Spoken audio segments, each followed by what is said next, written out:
माजरत के साथ मुझे स्टूडियो से अलग बैठ कर ख़बर बतानी पड़ रही है, क्योंकि इस वक्त तबीयत हो गई है बिल्कुल बेकार, बिल्कुल बेकार।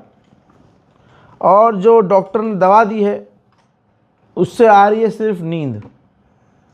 तो चक्कर आ रहे हैं, सर में दर्द है, नींद है, और ऐसे में कमर में एक प्रॉब्लम हो गई है, तो मैं पीछे स्टूडियो पर खड़ा नहीं हो पा रहा हूँ।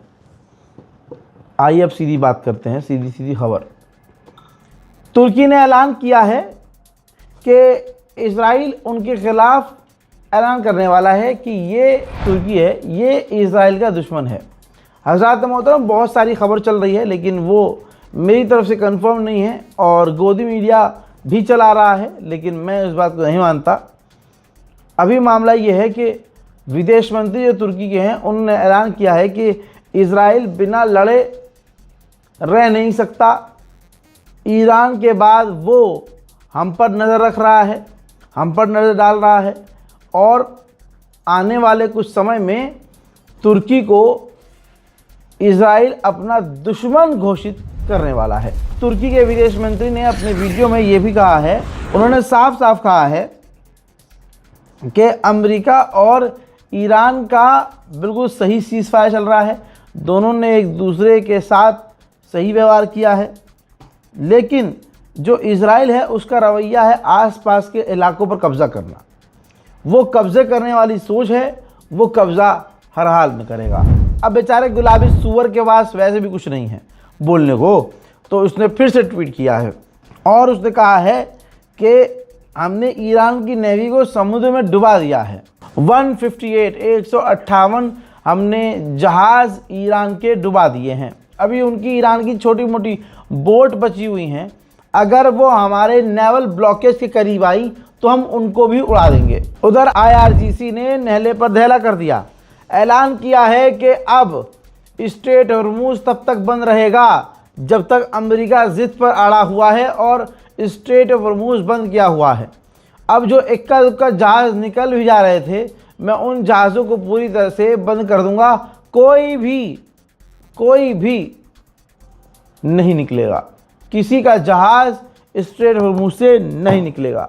जब तक अमेरिका हमारे ब्लॉकेज को लगा के रखेगा, हम ईरानी जो स्ट्रेट हॉर्मूज़ है उसको ब्लॉक करके रखेंगे। ईरान की सर्विस आप देखिए कितनी फास्ट है। रिपोर्ट ये है कि जिस पुल, सड़क और रेलवे लाइन को अमेरिका इजराइल ने उड़ा दिया था 2 से 4 दिन के अंदर, उन पुल और जो सड़क हैं उनको आप देख सकते हैं कि ठीक कर दिया गया है और दोबारा अब सारी चीज़ें सही काम करना शुरू कर चुकी हैं। खबर ये आ रही है कि अमेरिका का तीसरा सबसे बड़ा एयरक्राफ्ट कैरियर मिडिल ईस्ट की तरफ रवाना हो चुका है। मैंने तो पहले कहा था अमेरिका पर भरोसा ना करे ईरान, लीजिए उसको पूरी जो है टाइम की जो है खेप दे दी गई है कि भैया बहुत टाइम है तुम्हारे पास।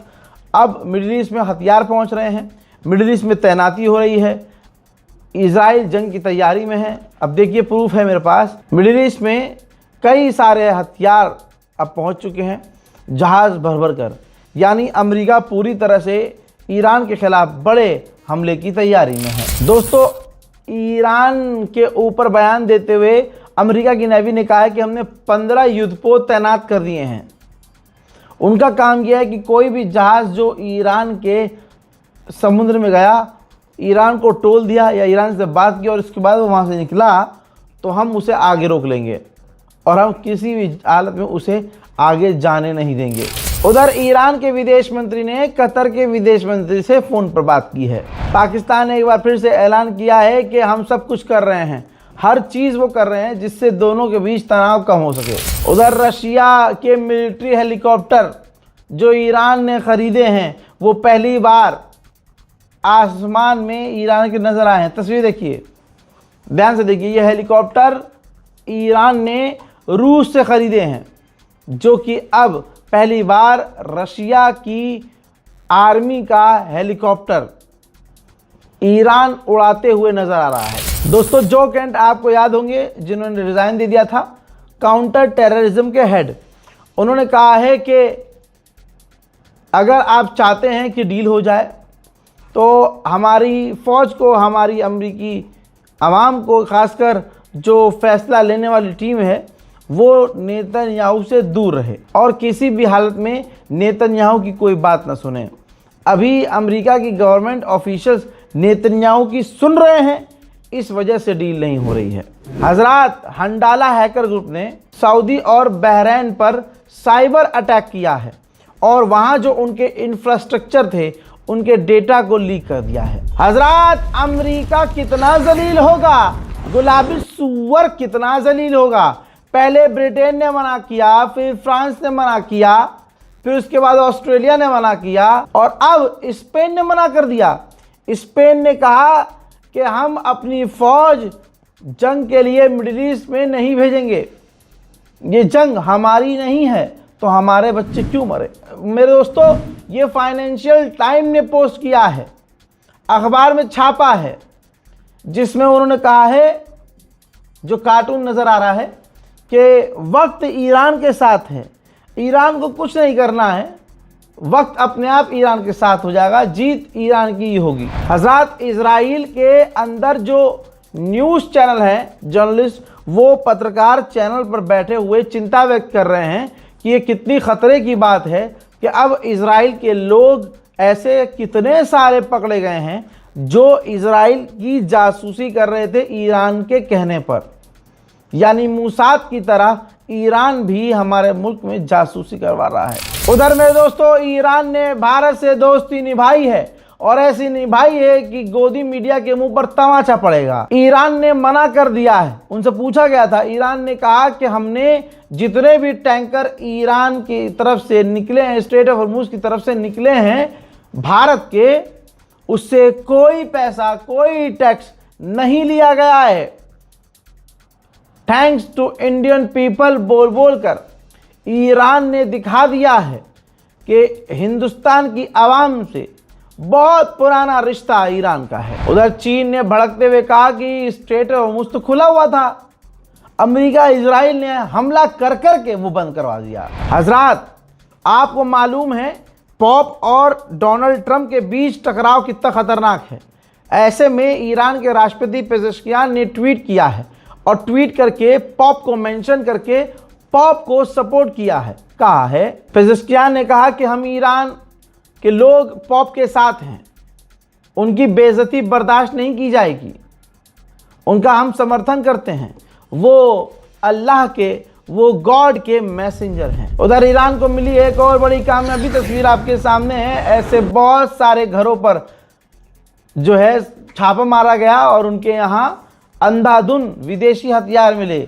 वो हथियार हैं ये जो जंग के दौरान अमेरिका इजराइल ने ईरान के अंदर जैसे तैसे पहुंचाए थे। ईरान के IRGC के कमांडर और फौज के कमांडरों का कहना यह है कि अब ईरान की फ़ौज, हमारी फ़ौज हर सिनेरियो के लिए तैयार है, हम दुश्मन को मुंह तोड़ जवाब देंगे। उधर अमेरिकी ऑफिशियल का खुद ये कहना है कि मामला और ख़राब कर दिया है डोनाल्ड ट्रंप ने। अगर इस तरह से बैरिकेड लगा दिया है, ब्लॉक कर दिया है, अमेरिका ने अपना रास्ता ही बंद कर दिया है, तो इससे चिढ़कर हूथीज अपना लाल सागर का रास्ता बंद कर सकते हैं, तो ये और मामला ख़राब हो जाएगा। भाई, ब्लूमबर्ग ने क्या लिखा है, अमेरिका के अखबार ने लिखा है कि ब्लॉकेज लगा दिया गया है ईरान के ऊपर, लेकिन ईरान पर जितनी मर्जी पाबंदी लगा दी जाए, ईरान नहीं झुकेगा। अमेरिका की मीडिया की एक और रिपोर्ट दिखाऊं, दिल खुश हो जाएगा आपका।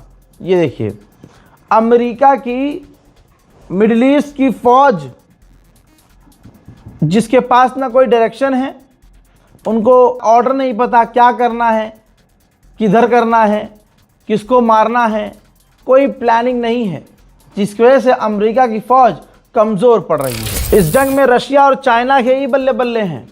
पूरी दुनिया में डीजल पेट्रोल के दाम बढ़ चुके हैं। ऐसे में पूरी दुनिया में चाइनीज़ EV, चाइना की बैटरी कारों की इच्छा बढ़ गई है, मांगे बढ़ गई हैं। मार्केट चीन के लिए बेहतरीन साबित हो रहा है। IRGC के कमांडर इस्माइल कानी ने कहा कि इस बार इजराइल और अमेरिका हमारे इलाके से खाली हाथ लौटेंगे। इंटरनेशनल मीडिया का दावा ये है कि अगर 3 महीने अगले ऐसे ही चलता रहा तो पूरे अरब में खाने पीने का, जी हाँ, मसला हो जाएगा, खाना पानी तक इन अरब देशों में ख़त्म हो जाएगा। उधर स्पेन ने अपनी एम्बेसी तेहरान में वापस खोल दी है। हज़रात, पहले बहुत सारे मुद्दों को लेकर स्पेन और ईरान के रिश्ते ख़राब हो चुके थे, लेकिन स्पेन ने इस जंग के दौरान एक भाई की तरह सपोर्ट करते हुए अपनी एम्बेसी को फिर से तेहरान में वापस खोल दी है। हज़रात मोहतरम, इस रिपोर्ट में फ़िलहाल के लिए इतना। इस रिपोर्ट को शेयर कीजिएगा, दुआओं में याद रखिएगा। जय हिंद।